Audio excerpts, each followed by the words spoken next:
Hello, I am Robert Borlenki. Welcome to Pan American Art Projects. For our participation in today's virtual art branch, we decided to install in the gallery the actual pieces that you can see in our online viewing room titled 100 Years of Cuban Art.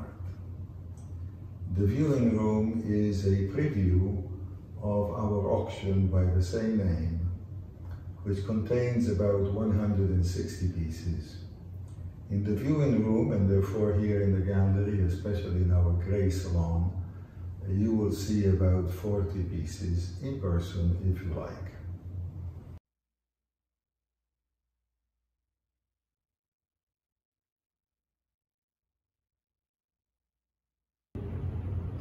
The auction is for the benefit of the organization Friends of Caritas Cuba, which is a charitable organization that has helped in just 2019 over 48,000 people in Cuba, among the most destitute, the ones in the direst conditions, due to the economic and political situation in that country.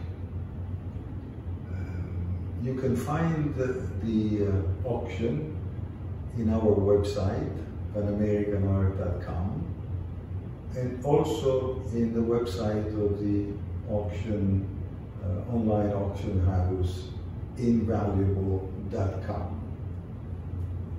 Now I'm going to let John Wetherington, who has been director of the gallery since its inception here in Miami almost 15 years ago, with the help of our director of online operations, Claudia Taboada, give you a panoramic view of the pieces that are here physically at the gallery. I hope you enjoy it. In the reception, we have two works by Luis Cruz Azaceta, who lives in New Orleans. This larger piece is a rare geometric work from the 1960s. The other piece is a serigraph, which we produced in Madrid. It contains over 30 colors, and it is the artist's homage to Lam's La Jungla, and here it is entitled Urban Jungle.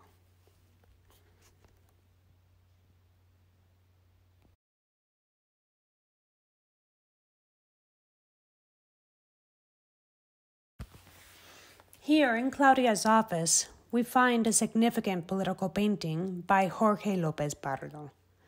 This piece represents President Obama on one side and Raúl Castro on the other, each together with their teams who negotiated the reopening of their respective embassies and represented the opening of relations between Cuba and the U.S.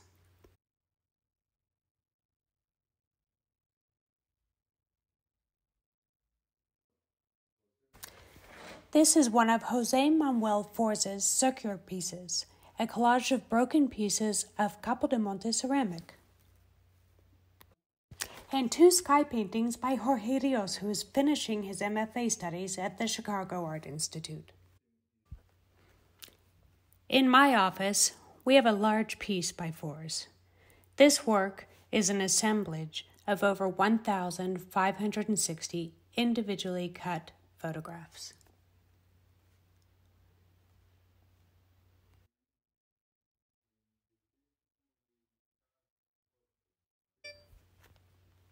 As we approach the Gray Salon, we find the most important work by Cuban artist Aris Reyes. This work features the little girl as a main character, a solitary figure which she created. The background reproduces the terrazzo floor in her home, which took her months to paint, little elements at a time. There are a few crystals glued onto the canvas, a sign of good things to come.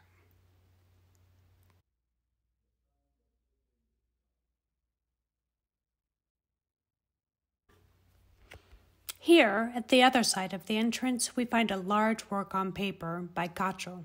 This is a study created almost 20 years ago for a large sculpture conceived for Sao Paulo, which has yet to be realized.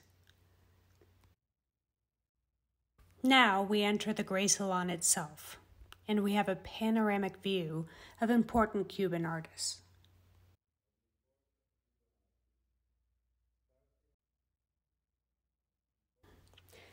Starting here on the left, we have two works by Leopoldo Romañach. He was the teacher of all of the vanguardia artists of Cuba. He encouraged them to create their own style, resulting in the beginning of the modern art movement in Cuba.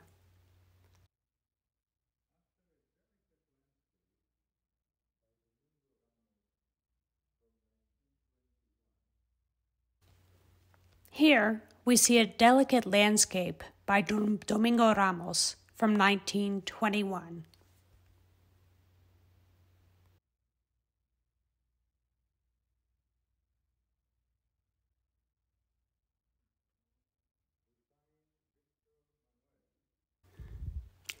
Next, we find Víctor Manuel, exemplified by two of his characteristic faces, one in oil and the other on paper.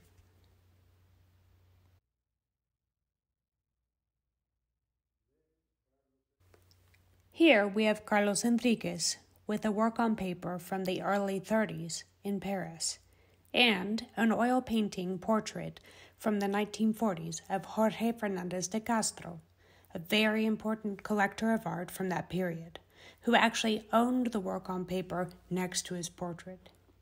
He appears to be looking at it.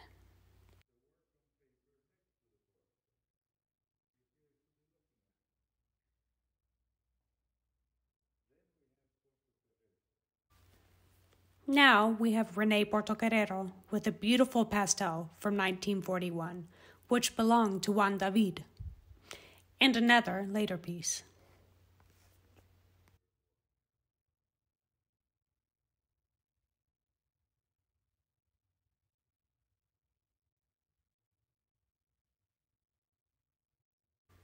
This is followed by these beautiful works from the 1930s by Ernesto Puig.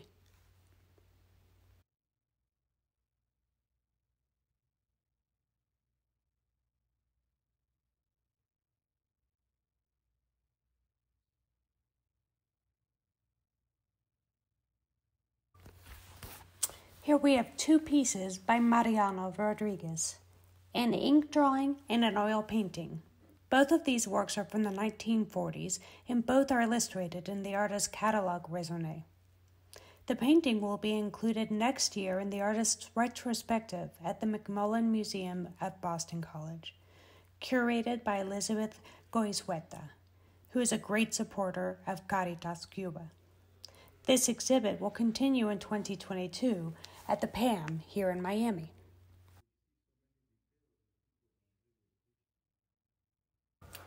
Now we move into the contemporary part of our selection. We begin this area with two strong and typical works by Juan Roberto Diago.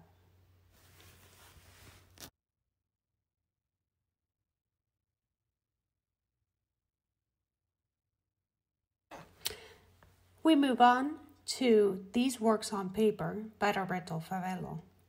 Both are from the 1970s, a period in which he won an international competition for drawing in Cleveland and England. We also see a larger work.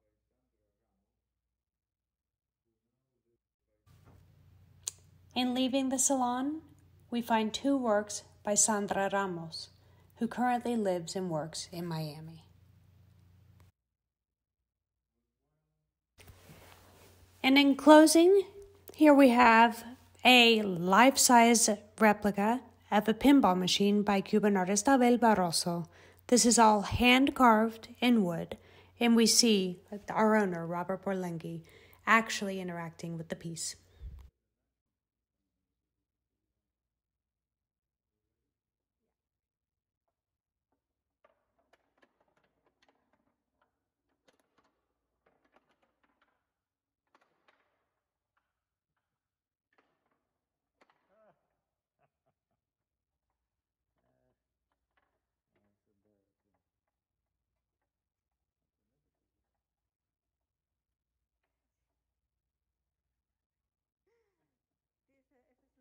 novio